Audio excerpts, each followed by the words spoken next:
Consecuencia, ok, no se pusieron de acuerdo, no hubo diálogo, se mantiene la OTAN con su posición, Estados Unidos con su posición, China se une a Rusia y se arma el lío. Entramos en un proceso de invasión, no sabemos cómo, comercial, económica, en guerra, como sea. Consecuencia, hoy usted dice, temprano, conflicto armado en Ucrania dispara el precio del petróleo, lo dispararía hasta $150. Solo en el petróleo, que no tiene que ver con esto allá, estamos hablando de 150. Usted está hablando de que un petróleo, si hoy tenemos la gasolina a 2.75 o a 2.80 y el petróleo hoy estaba a 90, la semana que viene vamos a tenerlo casi a 290 pesos, porque ya se puso a 90. Cuando esté a 150, nosotros vamos a pagar en casi 600 pesos un galón de gasolina, por lo menos 550 pesos. Y eso es ahora consecuencia, según los economistas, de ese conflicto. ¿Qué otras consecuencias a nivel mundial puede traer ese conflicto, no solo en Rusia y en Ucrania, sino a que nos pueda llegar a nosotros? Bueno, lo que pasa es que sería la tormenta perfecta. Quizás nosotros todavía no hemos hecho conciencia de que la epidemia ha llevado a que, por ejemplo, en Estados Unidos, y pongo como ejemplo Estados Unidos, porque nosotros no somos el centro del planeta. República Dominicana, ¿qué sustenta su economía? Remesas, turismo, zonas francas. ¿Y eso de dónde viene? Eso viene de fuera. Y si hay un conflicto bélico, todo eso va a seguir llegando a la República Dominicana. Los europeos involucrados en una guerra van a salir a hacer turismo. Estados Unidos... o van a invertir. O van a hacer inversiones. Estados Unidos, por ejemplo, fíjense la situación de Estados Unidos, el más alto nivel de inflación en 40 años. ¿Ustedes creen que es algo fácil? Cuando Estados Unidos está teniendo problemas inflacionarios con la situación que teníamos o que tenemos con la logística del comercio mundial, de cómo se han disparado los precios de los contenedores, la crisis de los contenedores. Es una situación apocalíptica, desgraciadamente. Quizás no estamos... O sea, ¿usted cree que esas potencias están obligadas a hacer este conflicto? No, yo creo que esas potencias están obligadas a último minuto a negociar, porque yo creo que si no tienen hijos, tienen padres y tienen gente que, aunque sea, le aprecian. Porque si ahí se da una guerra, la próxima guerra va a ser a pellizcos de los que queden. La humanidad no aguantaría una guerra donde hay países que tienen armamento nuclear, donde Rusia, por ejemplo, tiene armas hipersónicas, que no las tiene Estados Unidos. Eso hay que decirlo. Es decir, no vayamos a pensar que Rusia, aunque tenga la economía de Italia, es un país que armamentísticamente tiene poder y tiene paridad, digamos así, tiene con qué responder. Esto sería la catástrofe para la humanidad. Yo creo que el ámbito diplomático está ahí, pero siempre hay un negocio de por medio. ¿Qué tan probable en este momento usted cree que se dé la invasión? Yo creo que... Porque veo que usted todavía deja una puertecita abierta al diálogo.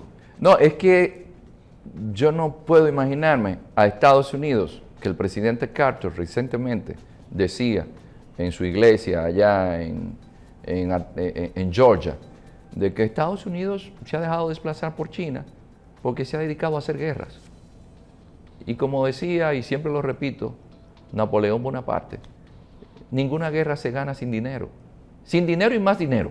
¿Y no será que ellos quieren hacer esta guerra para poder, por ejemplo, vender esas armas y prender la maquinita? Así como acabamos de salir del COVID, de la pandemia, que uno dice, pero Estados Unidos prendió su maquinita de dinero y comenzó a tirar dinero sin importarle que se había caído la economía, y a dar dinero y a aprobar préstamos y endeudarse.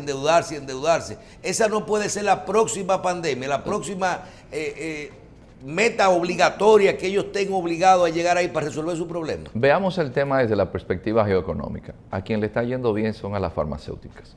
Entonces el complejo militar industrial, si no vende armas, tienen que cerrar.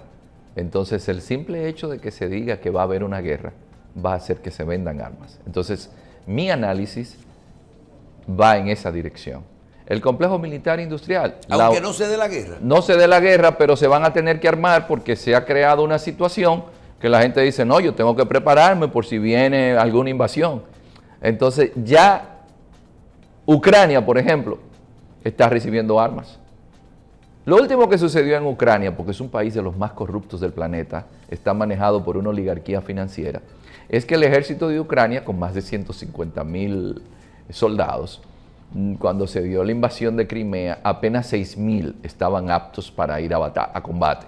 Y como hay tanta corrupción en el gobierno, de la diáspora de ucranianos que viven alrededor del mundo, comenzaron a hacer recaudaciones para darle al gobierno para que los voluntarios que querían pelear por su país tuvieran el armamento que necesitan. Es decir, que la comunidad dominicana que está en Estados Unidos y en Europa, para ayudar al ejército dominicano ante una situación que tiene con Rusia, le manda dinero a al gobierno dominicano para que compre armas. Es decir, que la gente deja de comprarse lo que tenga que comprar en el país donde esté para ayudar comprando armas. ¿Qué quiere decir esto?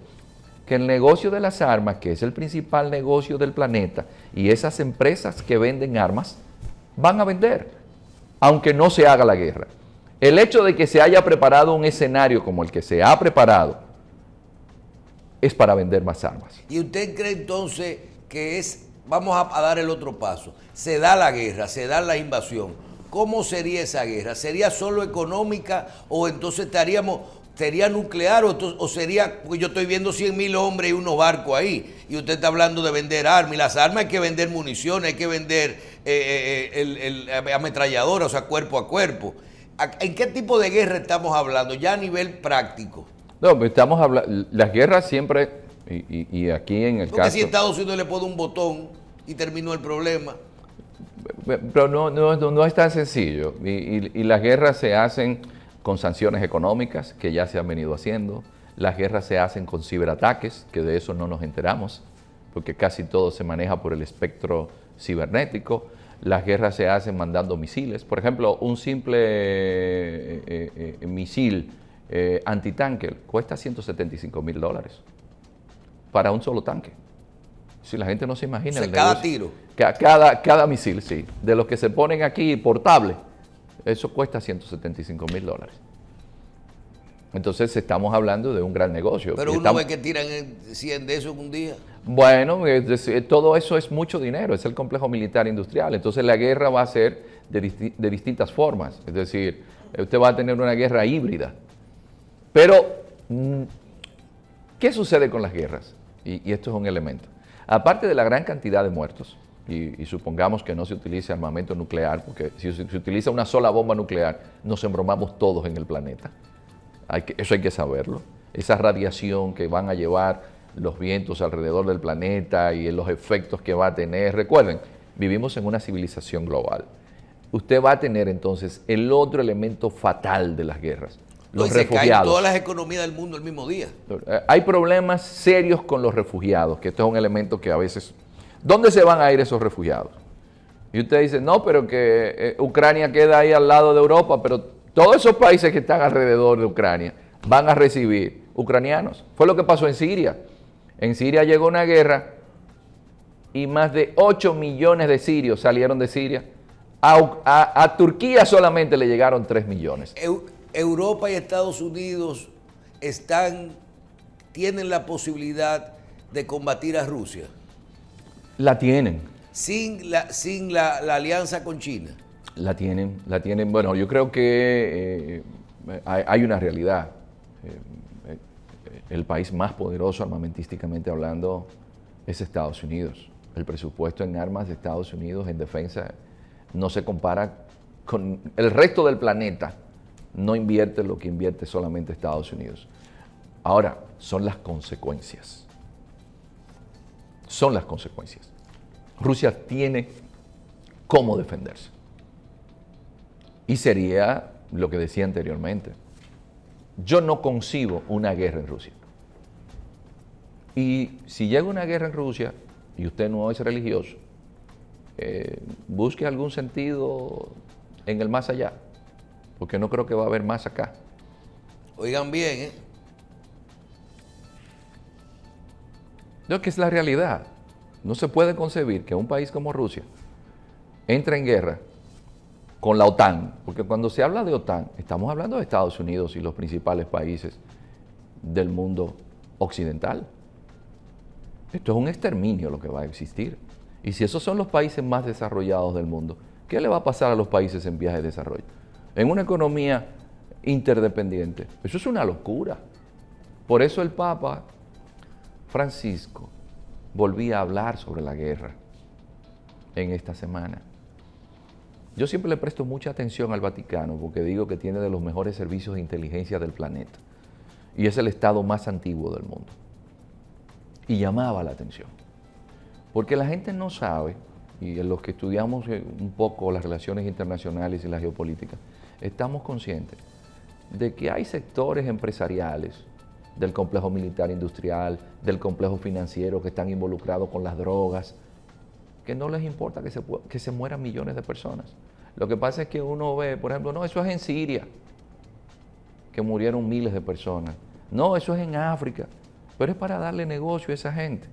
Y a esa gente no le va a importar, y es lo que la iglesia... No, el que vende mascarilla no le importa la pandemia. No, y la iglesia católica lo que hace siempre es que da alerta. Yo recuerdo con Saddam Hussein, el Papa Juan Pablo II le dio un puñetazo a la mesa hablando con Berlusconi, diciéndole, ustedes saben lo que va a suceder en Irak cuando quiten a Saddam. Entonces la iglesia tiene sus antenas muy bien irradiadas, dándole vueltas al planeta y auscultando, y ya están alertando, porque la gente dice, ¿y por qué hay guerras? ¿Por qué hay conflictos? Señores, donde hay conflictos, ¿alguien gana por ese conflicto? ¿Usted cree que el caos no deja beneficio? Si hay alguien que puede manejar ese caos, como dice un proverbio, a río revuelto, ganancia de pescadores. ¿Quiénes son los que ganan en esto?